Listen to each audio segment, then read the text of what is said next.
الدستور هو أهم عقد بين السلطة والشعب. الدستور يحدد نظام الحكم، ملكي أو رئاسي، وشكل الحكومة رئاسية أو برلمانية، ودورها في تنفيذ القوانين وإدارة البلد. وهو اللي يحدد القوانين اللي يرتضيها كل الشعب، وهو اللي يحدد واجباتك وحقوقك كمواطن. الدستور هو اللي يحدد أيضاً دور السلطة التشريعية اللي تفصل في النزاعات وتضع القوانين. فالقانون هو مجموعة القواعد اللي تنظم حياتنا، ويعاقب كل من يخالفه.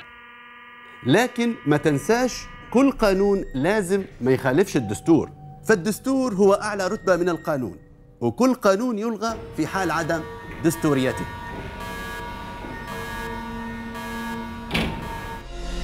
يلا نبنوها وبيدينا نحموها.